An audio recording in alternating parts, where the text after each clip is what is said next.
Boa noite, gente. Tudo bem com vocês? Aqui é a Heloísa, para quem ainda não me conhece, bem-vindos e bem-vindas a esse grupo Mulheres Dente de Leão. Somos nós. Vou contar um pouquinho da minha história, é só um trecho e cada dia que a gente for se conhecendo, vocês vão saber muito mais. Então, eu sou psicóloga, terapeuta de casal e família. E nos últimos 10 anos eu vim ajudando mulheres, homens, casais, famílias a encontrarem novos sentidos e escolhas para problemas relacionais que lhes trazem muito sofrimento e paralisia na vida. E hoje eu sou muito feliz e satisfeita com esse trabalho que eu realizo, mas nem sempre foi assim, né? Então vamos lá. Eu cresci numa família que se preocupava muito com o cuidado do outro, de modo muito intenso. E eu segui esses passos, dediquei a minha vida a fazer o mesmo. E isso foi o jeito que eu entendi, a leitura que eu fiz desse modo de cuidar.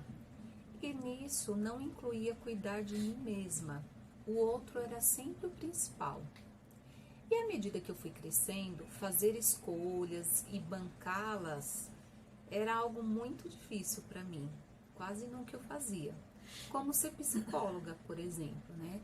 Eu demorei mais ou menos 7 anos para começar a exercer a profissão, porque à época eu trabalhava como professora e eu precisava ajudar financeiramente a minha família. Então, eu não me sentiria uma boa filha deixando-os na mão.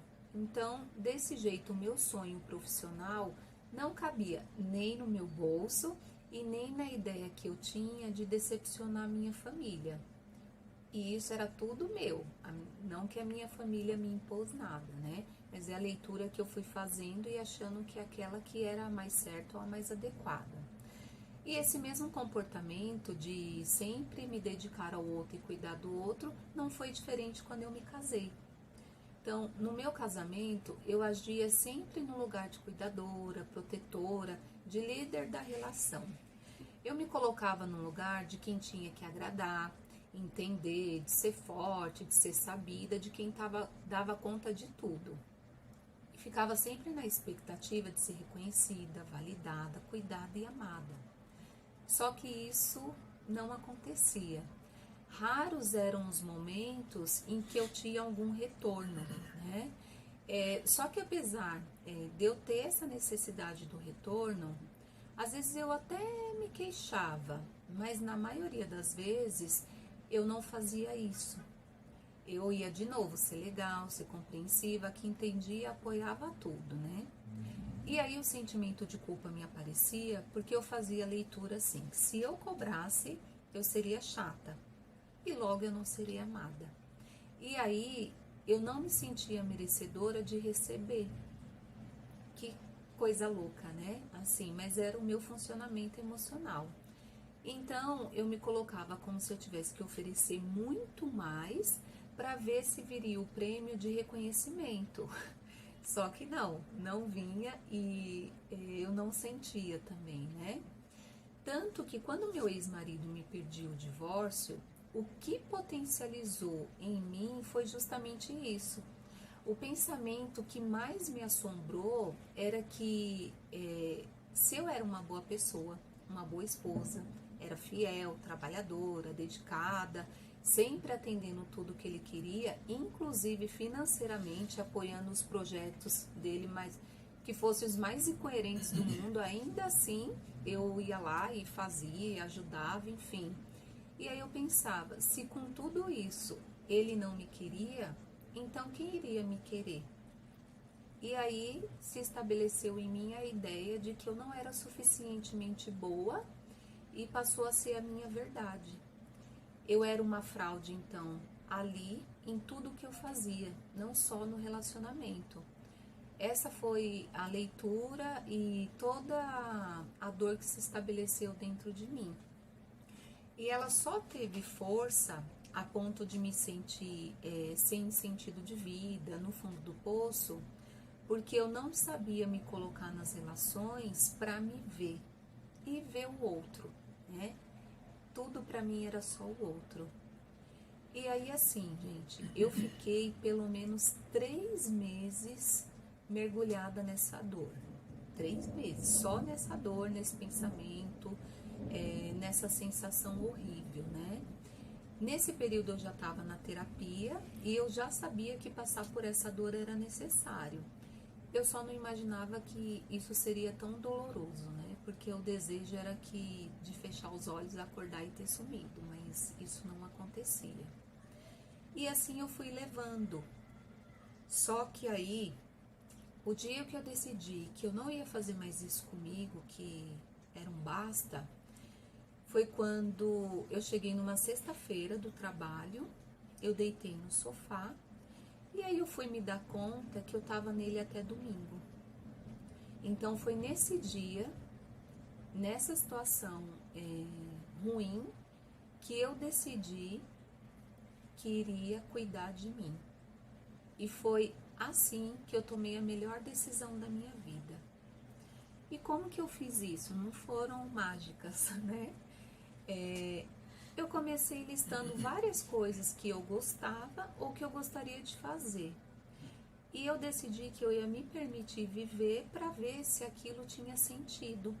Se tivesse sentido, ia fazer parte da minha vida. Se não tivesse, eu ia ter vivido para saber. E pela primeira vez, eu estava escolhendo por mim, colocando em prática, mesmo sozinha a maioria das vezes, porque eu decidi que eu queria ser a minha companhia, mas também eu elegi algumas pessoas fundamentais para algumas situações que eu poderia viver com elas. E aí, principalmente pessoas da minha família e alguns poucos amigos e amigas, né? A minha vida financeira, ela tava uma bagunça. E quando eu consegui parar para olhar, eu também decidi que eu não ia ser mais uma pessoa que ia viver da surpresa mensal. Então eu me organizei, e aí quando a gente tiver mais oportunidade eu vou falar como que foi essa organização, e eu fui viver.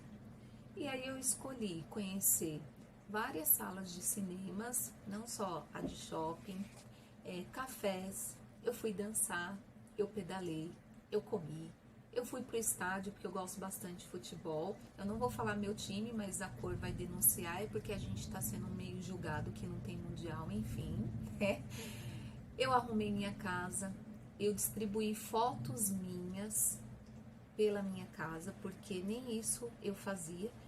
Quando eu fui tirar as fotos, que era do casamento, eu percebi que só tinha foto do ex-marido. E aí eu fui colocar minhas fotos e fui fazer vários cursos que eu sempre desejei e sempre adiava. E aí, depois de todas essas experiências, né, e outras mais, né, que aqui agora não vem à memória, mas enfim, que eu vivi, veio também o desejo de me relacionar novamente. E quem sabe até ter um filho, porque eu não tinha, né? E isso tinha sido algo até que eu já tinha desistido. Mas é claro que com esse desejo veio um medo muito grande de repetir a mesma história, de viver o fracasso novamente de uma relação e perder todas essas conquistas que eu tinha ganhado nos últimos anos, porque isso durou pelo menos de 3 a 4 anos. E essas conquistas, elas me faziam me sentir viva e plena, né? E aí veio uma insegurança danada, se era uma boa ideia ou não, eu ir viver um novo relacionamento. Mas aí, como eu aprendi antes, eu precisava entender como eu escolhi alguém para me relacionar.